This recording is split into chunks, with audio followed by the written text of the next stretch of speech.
네, 지난주 우리는 대림절 1주차를 맞이해서 예수님에 관해 오래전에 기록되어 있던 그 성경을 살펴봤습니다. 이사야서 말씀을 함께 봤죠. 그 핵심 키워드가 뭐였어요? 여호와의 열심, 여호와의 열정이었습니다.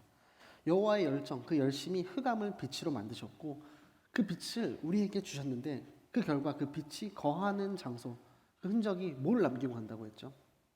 기쁨과 평강, 한마디로 샬롬이 이루어진다 하셨어요.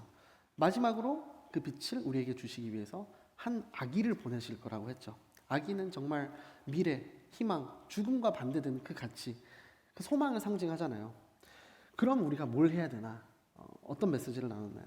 말씀이 우리가 빛 대신 예수 그리스도를 품으라고 말씀하시는데 우리가 익숙한 곳, 편한 곳, 밝은 곳에 머무르면 아무 쓸모가 없다라고 말씀을 드렸어요. 익숙한 어둠을 박차고 우리가 나가야 된다. 그래야 우리가 품은 빛이 의미가 생긴다고 말씀드렸습니다. 우리가 바야흐로 이제 성탄의 시즌이에요. 하나님이 원하시는 그 나라가 우리 청년들, 여러분의 가정, 순, 우리 공동체에 임하기를 간절히 소망합니다. 그리고 그 가운데, 그 한가운데 바로 여러분 한 분 한 분이 그리스도의 빛을 품고 낮은 곳으로, 어둠이 있는 곳으로 갔으면 좋겠다. 이렇게 말씀을 나눴습니다. 자, 오늘은 또 말라기서예요. 말라기서 4장으로 된 비교적 짧은 책입니다. 계속해서 우리가 보던 책이 아니기 때문에 배경을 좀 살펴보고 가는 것이 여러분 이해에 도움이 될 것 같아요. 말라기서 하면 생각나는 게 혹시 뭐가 있으세요? 우리 아들한테 물어봤더니 오늘 아침에 가장 마지막에 있는 책 그렇게 하더라고요. 또 말이 또 전혀 상관없지만 그렇잖아요. 한국말로 그 말이 끝이잖아요. 이 말라기, 이 배경을 한번 볼게요. 한번 슬라이드를 띄워주시겠어요? 지난주에 말씀드렸는데 우리가 아무리 성경을 몰라도 척지고 살아도 다윗은 알잖아요. 그렇죠? 다윗이 단일 왕국을 세우고 이제 남북으로 쪼개집니다. 그렇죠? 남북으로 쪼개져요. 여로보암, 로보암 이렇게 쪼개집니다. 그렇죠? 그리고 북이스라엘, 여호와 보시기에 정말 악한 길로 갔던 그 북이스라엘이 아시리아에게 멸망을 먼저 당하게 됩니다. 남유다에도 선한 왕들이 있었어요. 하지만 조금 더 지나서 722년 북 그리고 586년 BC 이때 바벨론에 의해서 성전이 파괴되고 멸망이 됩니다. 남유다의 선한 왕들도 대세를 거스를 정도는 아니었어요. 그러나 신실하신 하나님께서 약속하신 것처럼 이집트 백성을 구원하신 것처럼 다시 그들을 고향으로 보내주시죠. 이게 바로 우리가 포로 귀환기라고 하는 시대예요. 저기 1, 2, 3차가 있죠. 1, 2, 3차. 1, 2, 3차가 이제 연대가 있는데 수룹바벨, 에스라, 느헤미야 한 번씩은 이름을 들어보셨을 거예요. 그 사람들이 지도자가 돼서 돌아오는 거예요. 그리고 3차 귀환이 끝나는 저 432년이 있잖아요. 근데 그 전에 하나님이 또 어떤 디테일을 숨겨 놓으셨냐? 다음 슬라이드를 보시면은 과연 약속하신 대로 성전이 70년 만에 딱 완공이 됩니다. 성전이 분명히 파괴가 됐잖아요. 바벨론에 의해서 저렇게 70년 만에 딱 완공이 됩니다. 그리고 저 3차 기한 이후에는 중간 시대 혹은 뭐 침묵기라고 하는 오랜 시간, 그러니까 예수님이 진짜 오시기 전까지 하나님이 좀 말씀을 안 하셨다 이런 의미로 침묵기를 보냅니다. 그러면 말라기가 언제냐? 저 3차 귀환 요때예요. 요때 시기인 거예요. 그러면 이제 이 말라기가 예언하는 대상이 누군지 아시겠죠? 돌아온 사람들, 마지막쯤에 돌아온 사람들을 향해서 하나님의 말씀을 대언하고 있는 거예요. 이제 구체화가 되는 거죠. 자, 오늘 살펴볼 부분이 3장이잖아요. 3장 초반입니다. 말씀드린 것처럼 4장으로 된 짧은 책이지만 전반적인 내용을 한번 토파보고 우리가 본문을 집중적으로 봤으면 좋겠어요. 자, 말씀드린 것처럼 바벨론 포로기에서 이제 포로로 돌아온 지 약 한 100년 정도 된 시점이었어요. 그 후에 활동했던 선지자입니다. 예루살렘으로 돌아와서 살고 있던 사람들을 향해 이제 메시지를 선포하는 거예요. 성전이 아까 보셨죠? 재건된 지는 꽤 됐어요. 하지만 삶의 형편이 그렇게 나아지진 않았어요. 생각해 보세요. 처음 이스라엘 백성이 포로 귀환을 했을 때 얼마나 그들 마음에 소망이 가득했겠어요. 돌아가서 우리가 예전에 그 조상들의 살았던 삶을 재건하고 왕국을 건설하고 성전을 재건하고 선지자들이 했던 모든 약속이 이제 성전도 딱 70년 만에 완공이 됐으니까 과연 그렇게 되는 거구나. 기다리던 메시아가 오셔서 왕국을 세우시겠구나. 열방을 다스리는 하나님 나라가 세워지고 공의와 평화의 시대가 오겠구나. 이런 소망을 가지고 갔을 거란 말이죠. 하지만 우리가 아는 것처럼 그런 일은 일어나지 않았습니다. 예루살렘에 돌아와서 살았던 그 사람들도 그들의 조상들처럼 하나님께 신실하지 못했어요. 새로운 세대, 새로운 시대가 왔지만 여전히 그들은 부패해 있었습니다. 자, 말라기서 특징이 좀 재밌는 특징이 있어요. 이 논쟁의 형식으로 진행된다는 거예요. 하나님의 질책이 있고요. 그리고 이스라엘 백성들 이 일을 제기합니다. 그거 몰랐는데요. 그거 아닌 것 같은데요. 그러면 하나님이 다시 말씀해 주시는 거예요. 이거 다 내가 얘기했던 거야. 모른다고 하지 마. 다 내가 얘기했던 거야. 이렇게 얘기를 하십니다.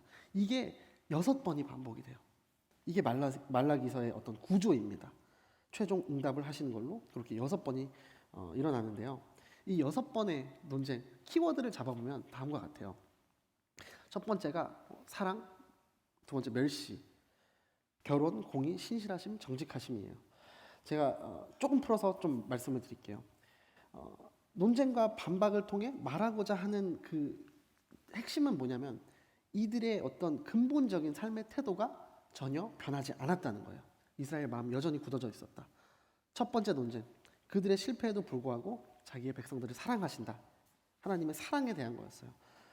그들의 조상인 야곱 가문을 선택하셨다. 이 말씀으로 이제 반박을 하십니다. 언약의 계승자로 삼으신 은혜를 그들에게 기억하게 하세요. 그리고 두 번째 논쟁은 새 성전에 대한 문제. 새 성전을 멸시하는 자들. 그러니까 결과적으로 뭐예요? 예배를 정말 피상적으로 천박하게 드리는 그들의 행태를 꼬집으십니다. 이게 비단 백성뿐만 아니라 성전을 지키는 제사장들에게도 똑같이 문제가 있었어요. 그리고 세 번째 논쟁으로 가면은 자신들의 아내를 배반한 이스라엘 남자들을 꾸짖으세요. 물론 그들은 부인합니다. 또 우상 숭배, 이혼의 결합으로 그 죄악을 드러내세요. 이방 여인들이 사실 결혼하는 것에서 어떻게 보면 그건 1차적인 문제예요. 그 2차적인 궁극적인 문제는 그 이방 여인들이 섬기던 이방신을 그들이 데리고 들어오니까 그게 이제 문제였던 거죠. 그리고 네 번째 논쟁이 공의의 하나님 어디 계십니까? 묻는 것으로 시작하는데 하나님이 다시 임하실 여호와의 날에 그분의 백성을 준비시키는 주의 사자를 보내실 거다 이렇게 말씀을 하십니다. 시간 관계상 5번째, 6번째는 좀 생략하도록 할게요. 자, 오늘 본문이 4번째입니다. 그 공의에 관한 논쟁, 그 중에 일부분이 들어가 있는 거예요. 자, 오늘 1절을 한번 보도록 하겠습니다. 보라, 내가 내 심부름꾼을 보내 내 앞에 길을 닫게 하겠다. 그러고 나면 너희가 바라는 주께서 갑자기 그 성전에 올 것이다.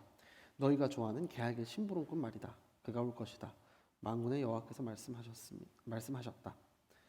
자, 눈여겨봐야 하는 표현이 하나 있습니다. 이제 여호와, 우리가 너무 많이 써서 그냥 이렇게 쓱 지나갈 수 있는데 만군의 여호와라는 표현이에요. 이게 뒤에도 또 나오거든요. 좀 독특한 수식어. 어쩔 때 쓰나요? 어떤 누구 할 때 그 존재의 어떤 특징, 정체성을 드러낼 때 쓰잖아요. 이 만군의 여호와, 만군이 뭐예요? 군대잖아요. 전쟁 상황에서 쓰이는 말입니다. 그런데 생각해 보세요. 지금 배경이 언제라고 했어요? 포로에서 돌아올 때예요. 그러니까 전쟁 상황이 아니에요, 그렇죠? 그런데도 만군의 여호와라고 합니다. 대적이 뭐 왔다든지 뭐 전쟁의 내용이 전혀 없는 상황에서 이런 전쟁에 해당하는 워딩을 쓰고 있단 말이죠. 이 전쟁, 이걸 보고 어떤 목사님이 하셨던 말씀이 제가 인상 깊었는데 지금 누군가를 대상으로 전쟁을 하시겠다는 건데 그게 바로 사랑의 전쟁이다. 바로 하나님의 택한 구속의 백성들을 향한 사랑의 전쟁을 선포하시는 거다. 이렇게 말씀을 하셨어요. 어떤 특단의 조치, 타락한 성전과 그들을 회복시키기 위해 그들과 전쟁을 선포하신다는 거예요.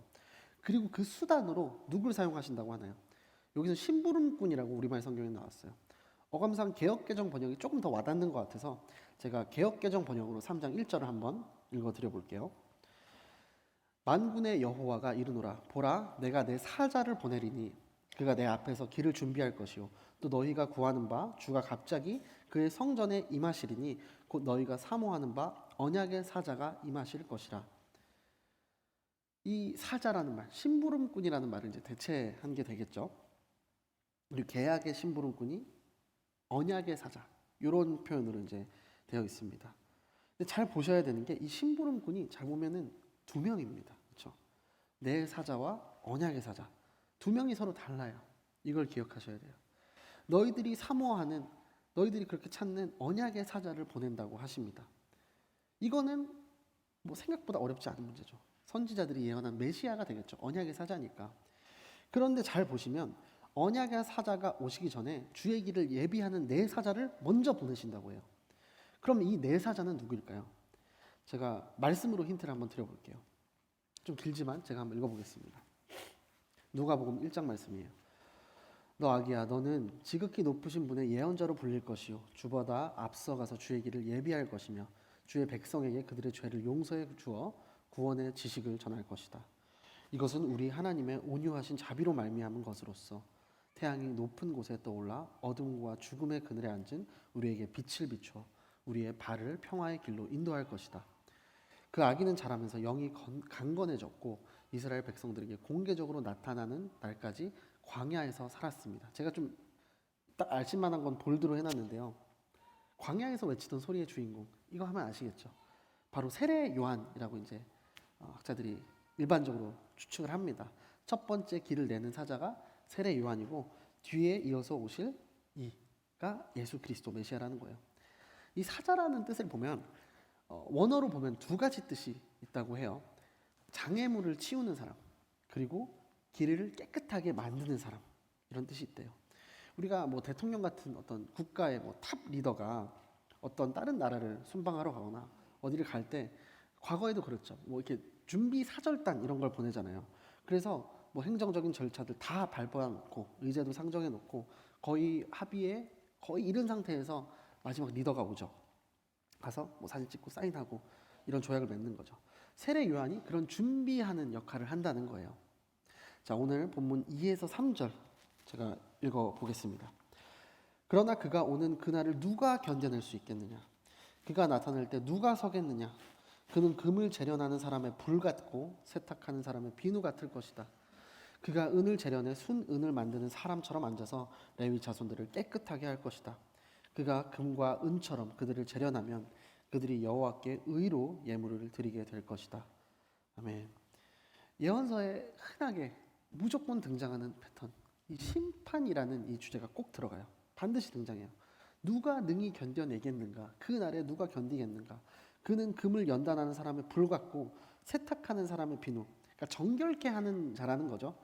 그리고 레위 자손들까지 깨끗하게 할 사람이라고 하는 거예요. 자, 금을 연단하는 자, 불이라는 이 매개를 쓰는데 구약에서 이런 경우 불은 대부분 심판을 의미하죠. 깨끗하게 하는 심판. 주님이 이 땅에 오시는 가장 첫 번째 목적은 심판이라는 거예요. 그럼 이런 질문이 우리 머릿속에 떠올 수 있죠. 우리에 대한 심판은 어떻게 된 거죠? 우리는 이미 받은 거죠. 다만 내가 받을 심판을 예수님이 대신 받은 거죠. 2000년 전에 예수님 십자가에 못 박힘으로 그 심판을 받으신 거예요.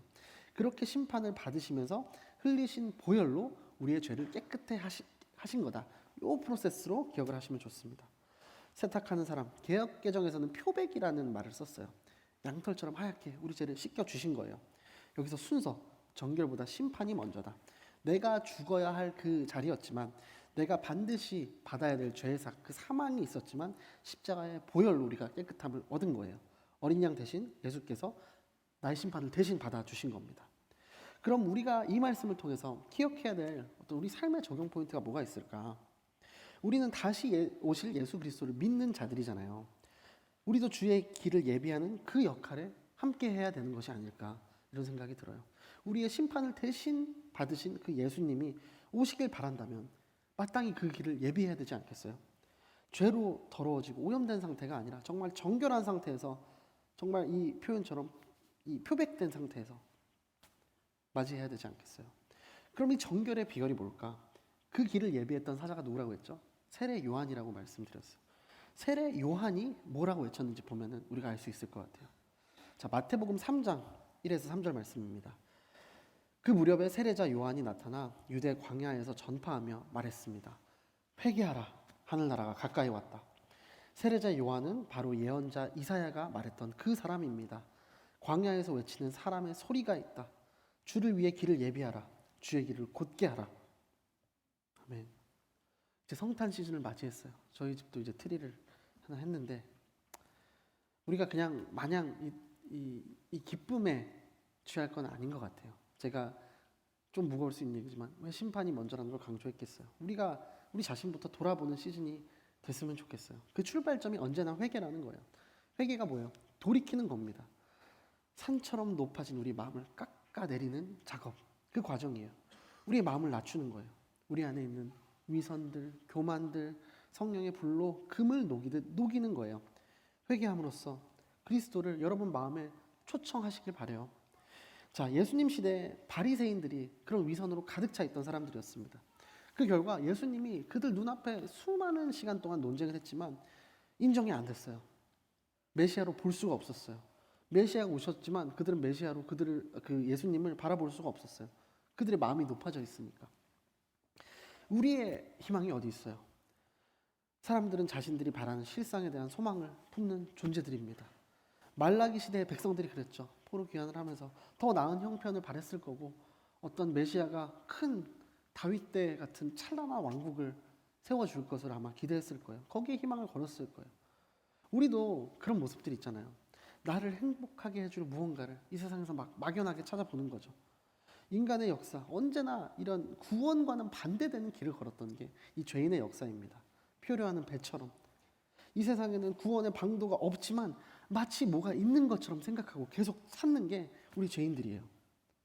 그러나 우리가 스스로 문제를 해결할 수 있다는 그 착각에서 벗어날 때 우리는 근본적인 문제를 해결할 수 없다고 인정이 될 때 아이러니하게도 구원의 소망이 조금씩 보이기 시작합니다.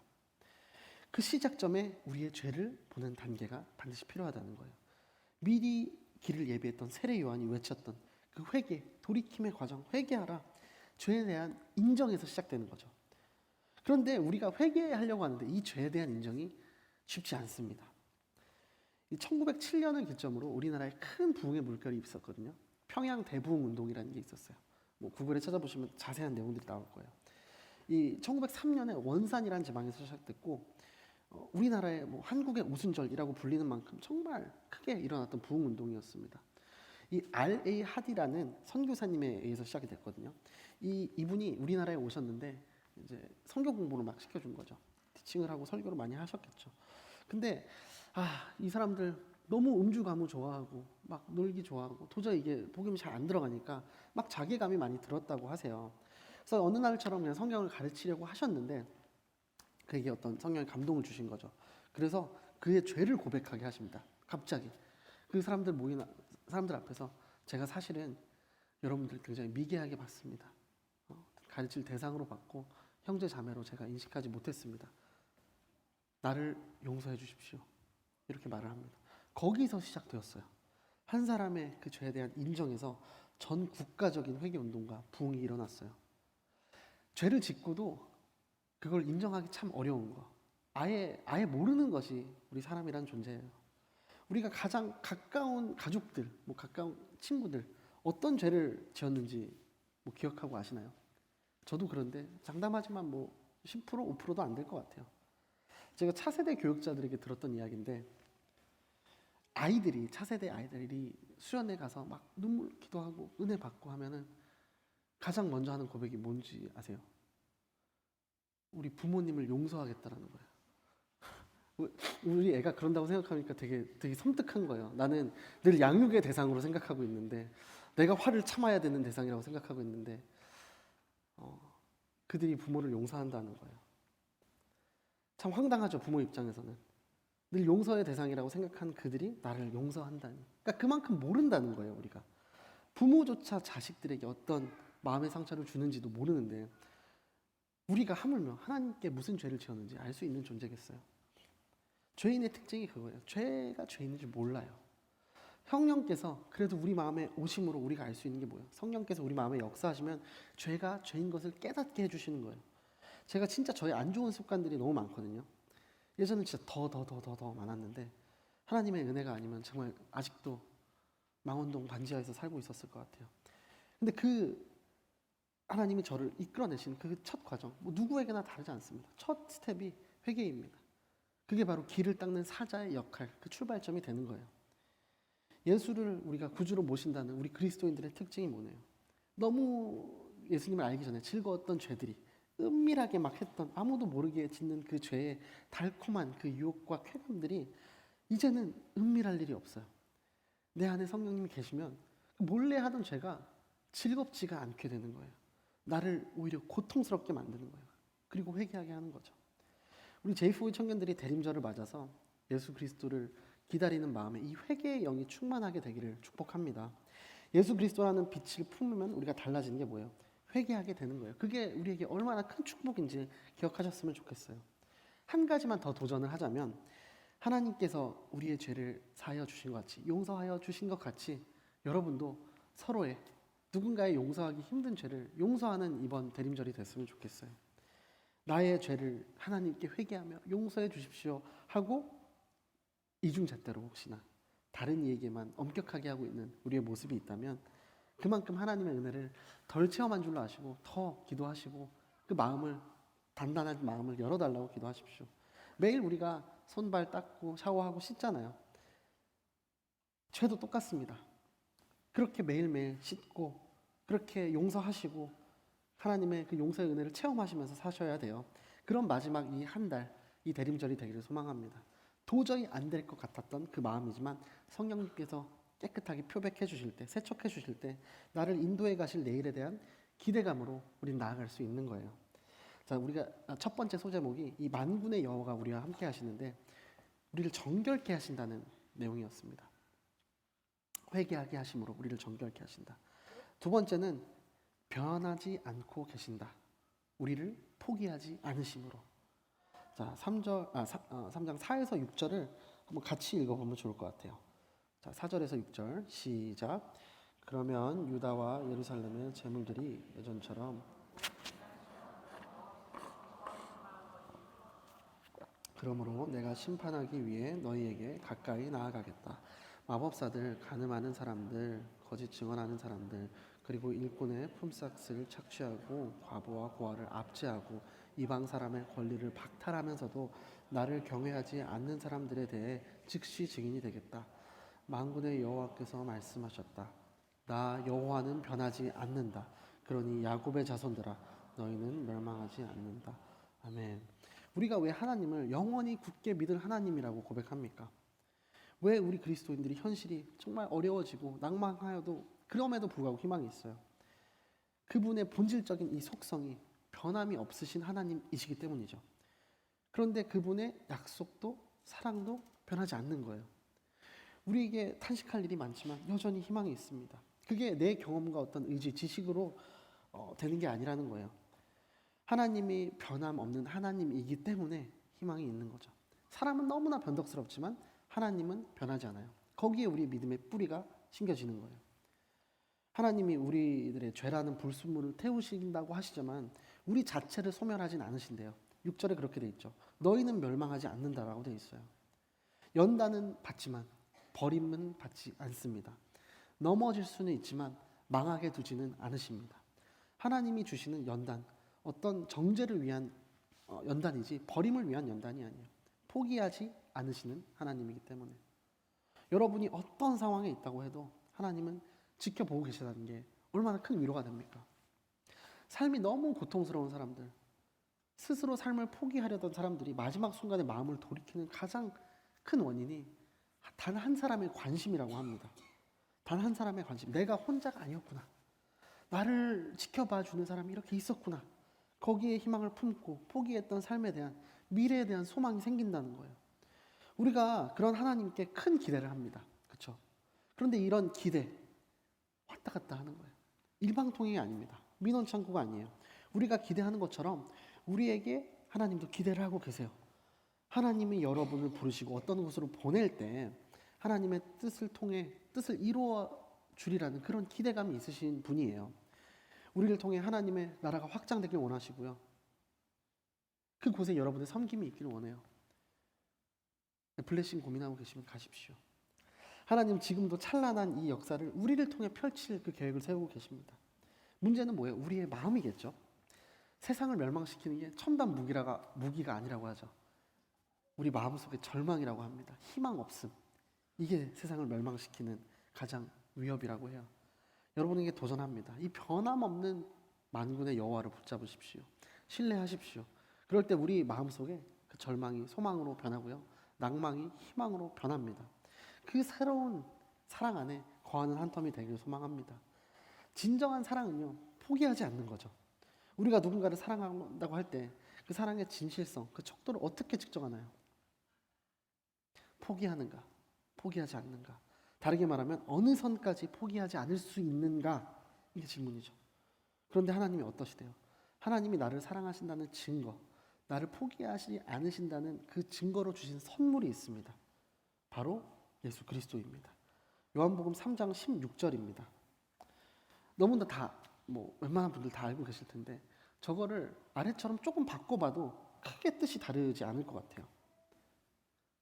하나님이 자기 이름을 넣어보세요. 누구누구를 이처럼 사랑하사 포기하지 않으시니, 비슷한 뜻이죠. 그 예수님을 믿어서 멸망하지 않고 구원을 얻게 하신다. 이것이 바로 하나님의 포기하지 않는 사랑이라는 거예요. 그렇게 여러분께 도전합니다. 여러분도 포기하지 마십시오. 하나님이 포기하지 않으신 것처럼 여러분이 복음 전하는 것을 포기하지 마십시오. 여러분의 가정, 일터, 학교 어디든 좋습니다. 포기하지 마십시오. 만약에 내가 포기하지 않을 한 명이 지금 생각이 안 나면 어떡하죠? 그러면 대림절 이 기간 동안 한 명은 만들어 보십시오. 그리고 25년에 이 새해에는 그 사람을 포기하지 마십시오.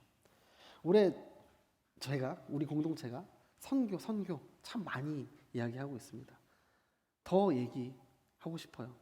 25년 한 텀에는 정말 포기하지 않음으로 맺혀지는 열매 참 많았다고 간증이 터져 나오는 그런 한 해가 되기를 예수님의 이름으로 축복합니다. 말씀을 맺어보겠습니다. 우리 만군의 여호와와 함께 하세요. 그분이 먼저 우리를 정결케 하시고요. 그 정결케 하신 수단이 뭐예요? 우리를 회개하게 하심으로. 그리고 두 번째로 그 변하지 않은 하나님이 우리를 포기하지 않으심으로 우리와 함께 계십니다. 만군의 여호와, 그와 우리와 함께 하세요. 이 말라기 여러분이 아시는 것처럼 구약의 마지막 책이에요. 마지막이라고 하는 게 언제나 특별한 어떤 의미, 기대감, 설레임을 우리에게 심어주는 것 같기도 해요. 여러분 학교를 다니면 대학을 다니면 어디 학교에서 마지막에 뭘 하죠? 다 끝나고 졸업식을 하죠. 근데 영어문화권에서는 좀 독특한 표현을 씁니다. 졸업이라고 안 하고 학위 수여식 이런 데서 그레듀에이션보다 이 커맨스먼트만라는 말을 씁니다. 이게 분명 학교를 떠나는 날에 쓰는 그런 뜻인데 시작하다는 뜻을 갖고 있어요. 왜 그럴까? 새로운 어떤 성인의 삶, 직장인의 삶, 어른의 삶, 그걸 시작한다는 거죠. 참 되게 멋진 명칭인 것 같아요. 여러분 우리의 인생에도 이런 마지막 때가 찾아옵니다. 우린 그걸 죽음이라고 하죠. 사람들은 보통 죽음이라고 해요. 죽음은 모든 사람에게 이렇게 똑같이 찾아와요. 누구나 알고 있어요. 하지만 죽음으로부터 멀어지고 싶은 우리 죄인들이 뭘 해요? 끊임없이 과학을 발전시키고, 그렇죠? 우리 진시황이 불로초를 찾았다 이런 얘기 알고 있잖아요. 그리고 요즘에는 발전된 과학 기술로 스스로 냉동 상태로 동면을 들어가요. 어떻게든 이 죽음을 피하려고, 삶을 연장시키려고, 다시 말해 이렇게 어떻게 죽음으로부터 멀어지려고 하는 존재가 죄인인 인간이에요. 그런데 우리 그리스도인은 달라야죠. 세상 사람들과 달라야 하는 지점이 뭐예요? 우리에게는 그 죽음이 끝이 아니라는 거예요. 죽음 자체를 우리가 마지막 때라고 여기지 않습니다. 왜 그래요?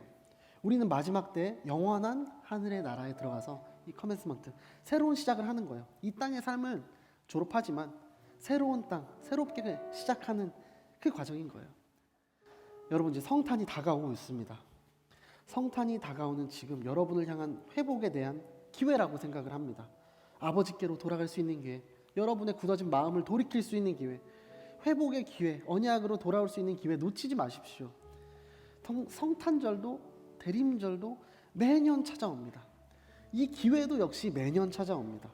매년 세례 요한의 이야기와 매년 예수 그리스도 태어난 아기에 대한 얘기, 우리 사실 굉장히 익숙하게 듣고 있어요. 그렇죠? 그런데 이 매년 절대로 영원히 주어지는 건 아니에요. 기회도 영원히 주어지는 게 아니에요. 그럼 우리가 이제 생각을 해봐야죠. 내가 이 말씀 앞에서 어떻게 반응하고 어떻게 응답할 것인가. 매 성탄은 우리에게 들려지고 캐롤이 들려지고 대림절이 우리에게 오는데 그 기간마다 우리가 해야 되는 게 뭘까? 먼저 아버지께로 돌이키라는 거예요. 그것이 우리의 대림절 기간 동안 가장 먼저 해야 될 묵상 포인트가 아닌가 생각이 듭니다. 나 만군의 여호와가 변하지 않으신다고 하세요. 문제는 우리의 관점이, 우리의 시선이 어디로 향해 있는가? 나의 욕심과 교만과 세상의 기준 때문에 전혀 다른 곳을 바라보고 나의 마음이 계속 변덕을 부리고 있지 않은가? 더 많이 갖고 싶어하는 그 마음을 따라가고 있지 않은가? 그러나 하나님 말씀하십니다. 나는 변하지 아니하나니 말씀을 하십니다. 그렇다면 오늘 변해야 될 게 뭐예요? 오늘 설교 제목이죠. 변해야 될 건 우리예요. 오늘 제목처럼요, 하나님의 백성이 하나님의 백성처럼 살지 못했던 것, 그들이 돌아와서도 희망을 갖고 왔지만 여전히 그의 조상들처럼 똑같이 그렇게 살고 있었던 것, 회개하지 않았기 때문에, 정결함을 구하지 않았기 때문에, 우리는 회개함으로 정결함을 오늘 구하는, 기도하는 시간 되길 원해요. 변하지 않는 하나님의 은자와 긍휼, 사랑과 정의 앞에서, 절대로 변하지 않는다고 하는 하나님의 말씀 앞에서 내가 어떻게 반응하고 어떻게 돌이켜야 될지 오늘 묻는 시간 되길 소망합니다. 그리고 그 하나님이 원하시는 대로 나아갈 것인가, 깊은 그 하나님의 뜻을 묻는 오늘 이 마지막 때, 이 대림절, 그리고 내가 닦아야 할 길 어디입니까? 하나님께 아뢰는 이 마지막 대림절의 이 한 달의 시간이 되길 예수 그리스도의 이름으로 축복합니다. 우리 함께 일어나서 찬양함으로 나아가도록 하겠습니다.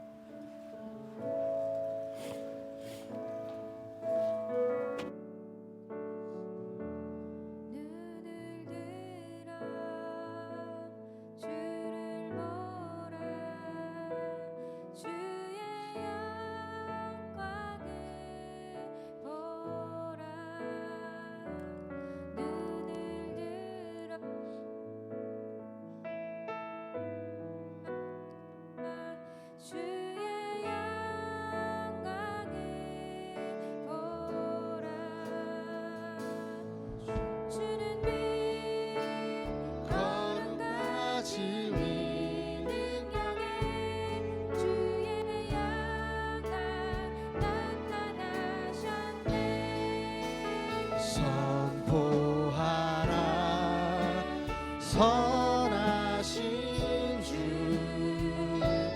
주의 인자는 영원함이라. 선포하라. 선하신 주, 주의 인자는 영원함이라. 우리 다시 처음부터 고백하며 나아가겠습니다. 주를 보라. 주의 영광을 보라.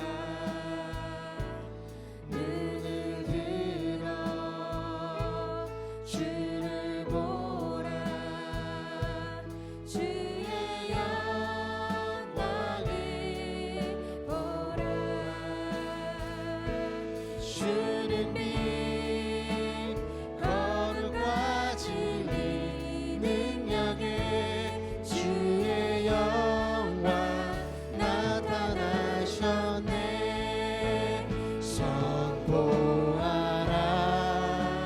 선하신 주,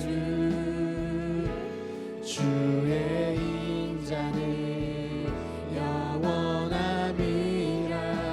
선포하라.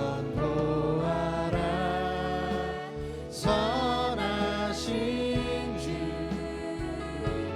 주의 인자는 영원함이라. 선포하라. 선하신 주, 선하신 주,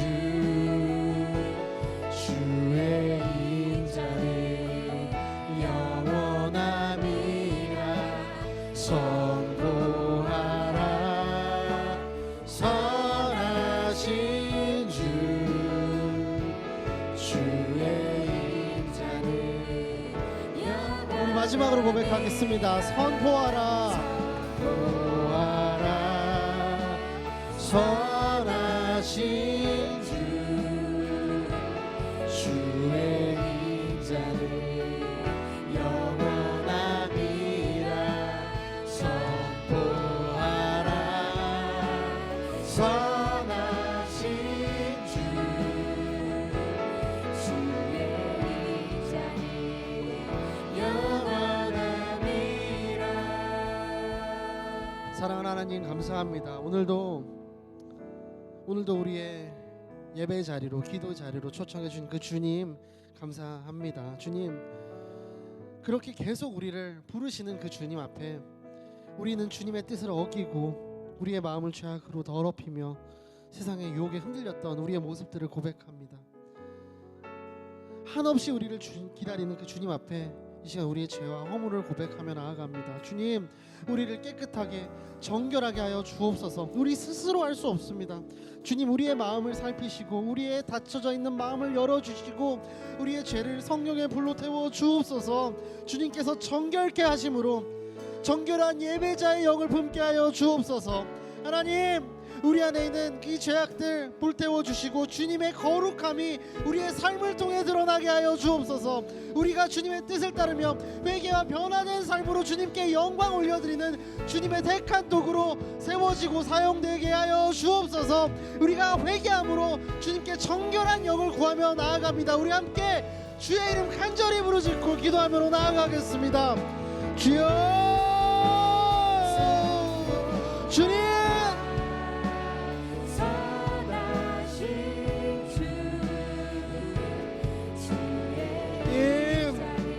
내가 주님의 그 거룩한 이름을 선포합니다. 주님, 만군의 여호와 되시는 주님, 우리와 함께 하시는 주님, 우리가 먼저 우리 죄를 바로 보게 하여 주옵소서.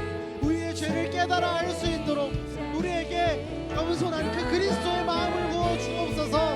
낮은 곳을 가셨던 그 주님, 낮은 곳으로 발걸음을 마다하지 않으셨던 그 예수 그리스도의 마음을 우리에게 충만하게 채워 주옵소서. 주님, 우리는 죄인입니다. 우리의 죄를 바로 볼 수가 없는 존재들입니다. 주여, 주여, 주여, 내 안에 계심으로 성령님이 나에게 주시는 그 충만함으로 나의 죄를 바로 보고 나의 죄를 주님 앞에 내려놓길 원합니다. 주여, 주님, 주님, 그런 우리에게, 간구하는 우리에게, 무릎 꿇는 우리 청년들에게 사랑하는 하나님, 이 정결한 예배자의 영을 부어 주옵소서. 주님, 우리 스스로 정결해질 수 없습니다. 우리 스스로 거룩해질 수 없는 죄인들입니다. 하지만 주님이 나와 함께 하실 때 우리가 그렇게 나아갑니다. 주님, 우리의 죄를 성령의 불로 태워 주옵소서. 하나님, 우리를 정결케 하심으로 우리의 죄악을 태워 주심으로 주님의 거룩함이, 주님의 공의와 의로움이, 주님의 사랑이 나의 삶을 통해 드러나게 하여 주옵소서. 오늘도 주님의 뜻을 따르며 회개된 그 변화된 삶을 통하여 주님 영광 받아 주옵소서. 그렇게 나를 택하시고 주님, 나라는 그릇에 진리를, 사랑을, 예수 그리스도의 마음을 채워주셔서 하나님의 영광이 드러나게 하여 주옵소서. 주님,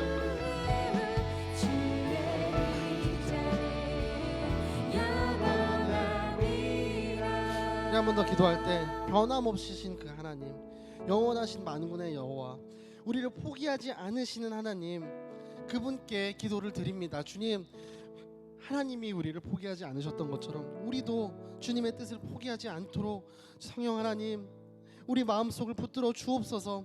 주님, 언제나, 어제나 오늘이나 내일이나 영원히 동일하신 그 주님, 그 사랑과 신실함 결코 변하지 않음을 믿습니다.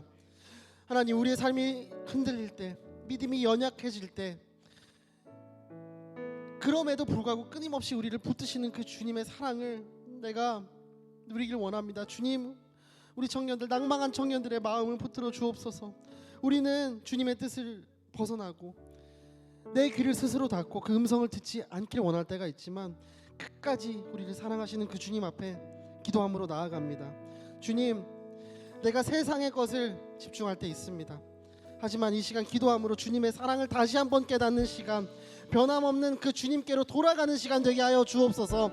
우리의 연약함을 아시고 우리를 버리지 않으시며 언제나 우리의 손을 잡고 계시는 그 주님, 그 사랑에 감사하며 우리가 다시 한번 넘어져 있는 그 나의 무릎에 힘을 넣고 다시 주님께로 나아가게 하여 주옵소서. 주님, 우리가 어떤 상황에 처하든지 변함없는 그 주님의 사랑과 은혜 안에서 끝까지 주님을 믿고 따를 수 있도록, 주님이 우리에게 명령하신 그 뜻을 따를 수 있도록 주님, 우리의 발걸음을 인도하여 주옵소서. 우리 변하지 않으시는 그 하나님께 나도 주님께 변하지 않는 그 신뢰와 사랑과 영광을 올려드린다고 우리 주의 이름 간절히 부르짖고 기도하며 나아가겠습니다.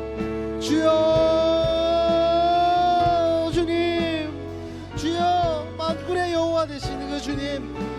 유일하고 언제나 영원하신 동일하신 변하지 않으시는 그 하나님 그 신실함을 바라봅니다. 우리 삶이 흔들릴 때라도 우리의 믿음이 연약해질 때라도 우리를 포기하지 않으시는 그 주님을 바라보게 하여 주옵소서. 주님의 뜻을 벗어나는 순간 우리의 마음의 문을 닫고 우리의 영안을 닫고 우리의 귀를 닫는 그 순간에도 나에게 말씀하시는 그 주님을 내가 바라보길 원합니다. 주님, 단단해진 나의 마음을 붙들어 주옵소서. 주님,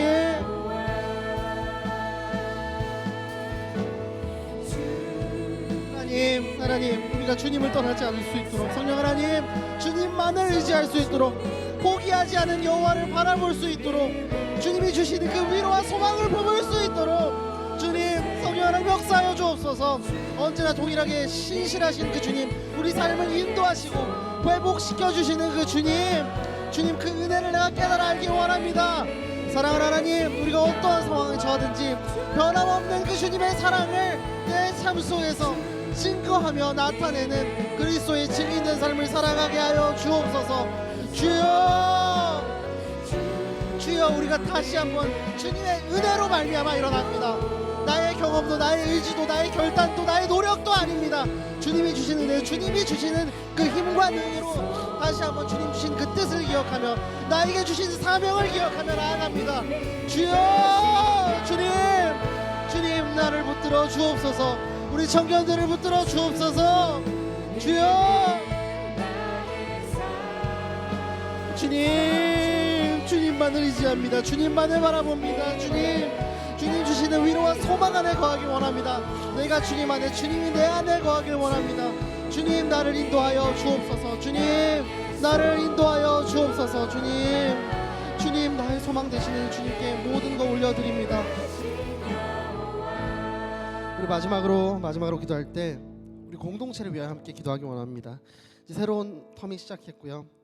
성탄 시즌을 맞이해서 우리 마음이 참 들떠 있습니다. 하나님, 우리가 잠시 정말 나의 시선을 분산시키는, 나의 그 집중력을 뺏어가는 그 모든 것들, 세상에 나를 유혹하고 오라고 하는 그 소리들을 다 내려놓고 우리 공동체가 정말 주님의 사랑을 기억하는 공동체 되게 하여 주옵소서. 그 사랑을 우리에게 부어 주옵소서. 주님의 사랑 안에서 겸손하게 서로를 통해 그 사랑이 드러나게 하여 주옵소서. 주님, 나의 영혼을 깨워주시고 닫혀있고 흐릿해져 있는 우리의 시선들을 열어 주옵소서. 주님, 비본질에 집착하는 옛사람의 옷을 벗게 하여 주시옵고 우리를 자유케 하시는 모든 것을 덮고도 남는 그리스도의 사랑이 충만하게 우리에게 임할 수 있도록 성령 하나님 은혜 베풀어 주옵소서. 나를 비우고 나를 그리스도로 가득 채우사 나의 오직 한 가지 자랑이 예수 그리스도의 사랑이 되게 하여 주옵소서. 우리 마지막으로 우리 공동체를 위하여 함께 주의 이름 간절히 부르짖고 중보하며 나아갑니다. 주여, 주님, 우리 공동체를 위하여 기도합니다. 주님, 우리 제4의 공동체를 긍휼히 여겨 주옵소서. 불쌍히 여겨 주옵소서. 주님, 우리에게 필요한 것이 다른 어떤 것도 아닙니다. 예수 그리스도입니다. 예수 그리스도가 충만하게 부어주시는 그 사랑인 줄로 믿습니다. 주여, 부어 주옵소서. 주님,